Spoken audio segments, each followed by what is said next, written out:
Hello friends, इस part में हम आपसे मेमोरी एलोकेशन टेक्निक्स के बारे में डिस्कस करते हैं। तो आपको हम पहले भी बता चुके हैं कि मेमोरी एलोकेशन आपकी दो तरीके के होते हैं, एक कांटिग्यूअस है और दूसरा आपका नॉन कांटिग्यूअस। कांटिग्यूअस मेमोरी एलोकेशन में हम क्या करते थे, पूरे प्रोसेस को सेकेंडरी मेमोरी से उठा के प्राइमरी मेमोरी में एक लोकेशन पे रखते थे। मीन्स प्रोसेस को हम पीसेस में ब्रेक नहीं करते थे।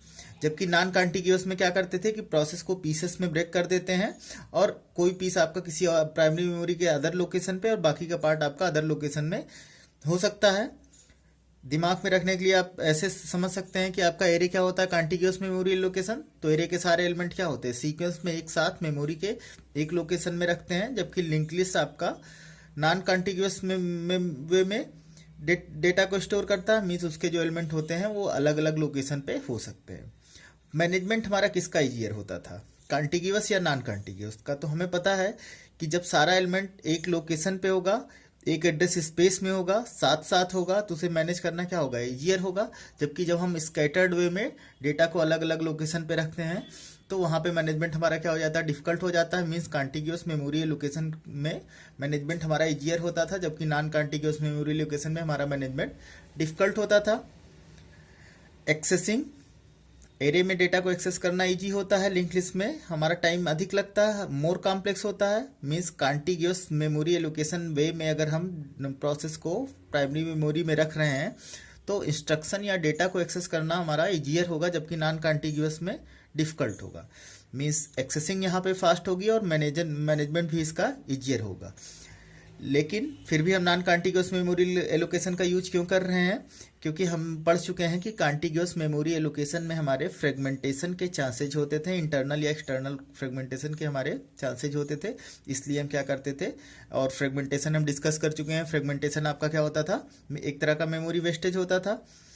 तो कॉन्टिग्यूअस मेमोरी एलोकेशन में आपके मेमोरी वेस्टेज होते थे, इसलिए हम नॉन कॉन्टिग्यूअस मेमोरी एलोकेशन भी पढ़ते थे। फिलहाल हम अभी बात कर रहे हैं कॉन्टिग्यूअस मेमोरी लोकेशन का। तो कॉन्टिग्यूअस मेमोरी लोकेशन आपके दो टाइप से होते हैं, एक आपका एमएफटी, दूसरा आपका एमवीटी।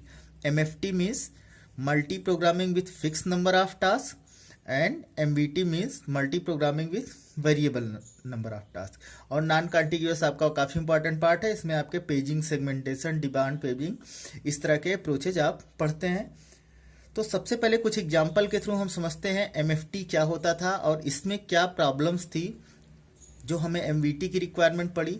एमवीटी में क्या प्रॉब्लम्स थी, हमने पेजिंग पढ़ा। पेजिंग में क्या प्रॉब्लम थी, हमने सेगमेंटेशन का यूज किया। और सेगमेंटेशन में क्या प्रॉब्लम थी, जिससे अगर इस सीक्वेंस में हम चीज़ों को दिमाग में रखेंगे तो आपका मेमोरी मैनेजमेंट ईजियर हो जाएगा। तो सबसे पहले हम देखते हैं कुछ एग्जाम्पल के थ्रू कि हम एमएफटी में क्या करते थे।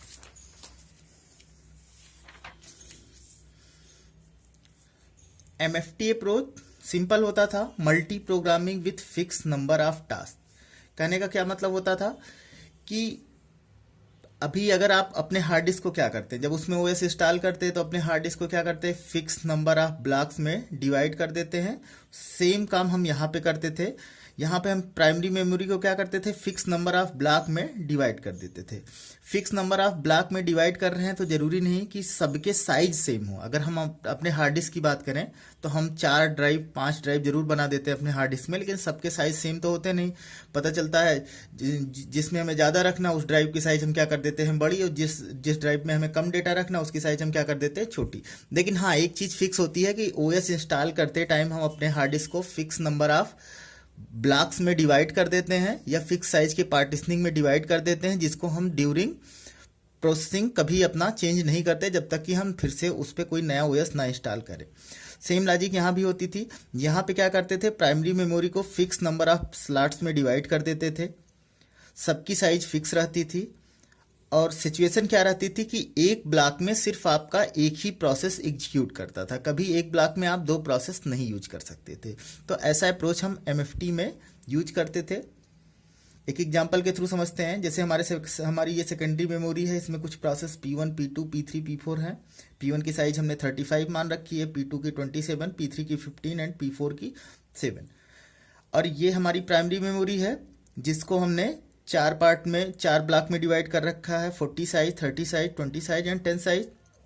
अगर हम एमएफटी का यूज करें तो सपोज कीजिए पहले रिक्वेस्ट आई P1 की, P1 का साइज क्या है 35, P1 को हम कौन सा पार्ट एलोकेट कर सकते हैं, ये वाला, तो P1 आपका यहाँ पे चला गया। देन P2 की साइज कितनी है 27, P2 को हमने ये पार्ट रख दिया। देन P3 की साइज कितनी है 15, P3 को हमने ये पार्ट ये ब्लॉक एलोकेट कर दिया और P4 को हमने ये ब्लॉक एलोकेट कर दिया। नेक्स्ट अगर कोई P5 आना चाहता तो वो तब तक वेट करता जब तक कि आपका कोई एक ब्लॉक फ्री ना हो जाए। तो ये आपका MFT अप्रोच था। अब सबसे पहले देखते हैं इसमें एडवांटेज क्या है। एडवांटेज वही है कि भाई कॉन्टिग्यूअस अप्रोच है तो एक्सेसिंग फास्ट होगी, इंस्ट्रक्शन या डेटा को एक्सेस आप तेजी से कर लेंगे, और दूसरा मैनेजमेंट इसका क्या होगा, ईजियर होगा। लेकिन मेन फोकस करते हैं ड्रॉबैक क्या हो रहा है। तो ड्रॉबैक तो एक ये हो रहा है कि इंटरनल फ्रेगमेंटेशन हो रहा है। इंटरनल फ्रेगमेंटेशन क्यों हो रहा है कि ये P1 की साइज हमने कितनी ली है 35, और ये किस ब्लॉक में जा रहा है 40 साइज के। तो यहाँ पे 5 साइज का जो ब्लॉक है, इस 5 साइज का हमारा क्या हो रहा है, वेस्टेज हो रहा है, जिसका हम रीयूज नहीं कर सकते क्योंकि MFT में एक ब्लॉक में सिर्फ आपका एक ही प्रोसेस हो रहा है। उसी तरह P2 27 साइज का 30 साइज के ब्लॉक में जा रहा है, तो यहाँ पे आपका 3 साइज का वेस्टेज हो रहा है। उसी तरह P3 आपका 20 साइज के ब्लॉक में जा रहा है, जिसकी साइज कितनी है 15, तो यहाँ भी क्या हुआ 5 साइज का वेस्टेज हुआ। और P4 यहाँ भी आपका 3 साइज का वेस्टेज हुआ। तो टोटल हमारा कितना इंटरनल फ्रेगमेंटेशन हो रहा है 3, 5, 3 एंड यहाँ पे कितना 5। टोटल आपका 5, 3, 8, 13 एंड 16 साइज की आपकी क्या हो रही है, इंटरनल फ्रेगमेंटेशन हो रहा। तो मीन्स पहला ड्रॉबैक तो ये हो गया कि MFT अप्रोच में क्या होगा, इंटरनल फ्रेगमेंटेशन होगा। दूसरा, MFT अप्रोच में एक्सटर्नल फ्रेगमेंटेशन भी होगा। हम देख लेते हैं एक्सटर्नल फ्रेगमेंटेशन किस तरीके से होगा। सपोज कीजिए कि P2 अपना प्रोसेसिंग कंप्लीट कर दिया। P2 अपना प्रोसेसिंग कंप्लीट करेगा तो ये पार्ट क्या कर देगा, रिलीज कर देगा। मीन्स आपके पास फिर से 30 साइज का एक ब्लॉक फ्री हो गया। एंड P4 का भी एग्जीक्यूशन कंप्लीट हो गया, P4 ने भी अपना स्पेस रिलीज कर दिया, तो फिर से ये आपका क्या हो गया, 10 साइज फ्री हो गया। टोटल आपके पास कितने फ्री हो गए, 30 यहाँ पे, 10 यहाँ पे, और ये दो हम मान रहे हैं ऑलरेडी आपके P1 P3 प्रोसेस एग्जीक्यूट कर रहे हैं। मीन्स सिचुएशन आपकी क्या हो गई कि यहाँ पे P1 एग्जीक्यूट कर रहा है 40 साइज वाले में, यहाँ पे हमने बोला ये वाला 30 साइज वाला आपका फ्री हो गया है, यहाँ पे आपका P3 एग्जीक्यूट कर रहा है, और यहाँ पे आपका एक स्लॉट फिर से हमारा 10 साइज का फ्री है। अब अगर एक कोई प्रोसेस P5 आना चाहे जिसकी साइज हमने मान ली सपोज करिए 35 है, तो क्या हम इस 35 साइज के प्रोसेस को यहाँ पे मेमोरी एलोकेट कर सकते हैं? नहीं, क्योंकि यहाँ पे जबकि क्योंकि हमारा 35 साइज कहीं भी एक साथ फ्री नहीं है, जबकि हमारे पास टोटल फ्री कितने हैं 30 + 10, और जो प्रोसेस आ रहा 35 साइज का, तो बाय रूल 35 साइज के प्रोसेस को 40 साइज की मेमोरी में हमें स्पेस देना चाहिए, लेकिन हम दे नहीं पा रहे हैं। रीजन क्या है कि हमारे पास फ्री मेमोरी तो है लेकिन स्कैटर्ड वे में है, जबकि MFT में हम क्या करते हैं, कॉन्टिग्यूअस वे में प्रोसेस को रखना चाहते हैं। तो इसका मतलब क्या हुआ कि MFT टेक्निक में आपका एक्सटर्नल फ्रेगमेंटेशन भी आ सकता है। तीसरा सबसे बड़ी प्रॉब्लम क्या होती है MFT टेक्निक की, कि हम जो ये ब्लॉक्स बना रहे हैं इसकी साइज क्या रखें। सपोज कीजिए आपके पास 100 साइज है। अब 100 साइज को अगर आपने 40 के 2 ब्लॉक में डिवाइड कर दिया और 20 का एक ब्लॉक बनाया, तो टोटल कितने प्रोसेस आप रख सकते हैं, 3 प्रोसेस रख सकते हैं। अब अगर आपके 10 साइज के प्रोसेस आए, 10 साइज के प्रोसेस आए, तो आपका क्या होगा, वेस्टेज ज़्यादा होगा। तो मीन्स अगर आप बड़े साइज का ब्लॉक बना रहे हैं तो आपको प्रॉब्लम क्या आ रही है, वेस्टेज ज़्यादा आ रही है। लेकिन अगर हम इसी 100 को 10 के 10 पार्टीशन में डिवाइड कर दें, सपोज कीजिए आपने 10 के 10 पार्टीशन बना लिए, अब मेरी प्रॉब्लम क्या आएगी कि अगर कोई बड़ा प्रोसेस आना चाहेगा तो बड़े प्रोसेस को हम मेमोरी नहीं एलोकेट कर पाएंगे। तो कितने साइज के कितने पार्टीशन बनाने हैं, सबसे बड़ी चैलेंजिंग बात ये हो जाती थी। अगर हम बड़ा साइज का पार्टीशन बना रहे हैं तो इंटरनल फ्रेगमेंटेशन ज़्यादा हो जा रहा है। अगर हम छोटे साइज का पार्टीशन बना रहे हैं तो हमारे बड़े प्रोसेस को सेकेंडरी मेमोरी में वेट ज़्यादा करना पड़ रहा था। तो ये सारी प्रॉब्लम हमारी MFT में आ रही थी कि इंटरनल फ्रेगमेंटेशन हो रहा था, एक्सटर्नल फ्रेगमेंटेशन हो रहा था, किस साइज के ब्लॉक में हम मेमोरी को डिवाइड करें, ये भी हमारे लिए चैलेंजिंग होता था।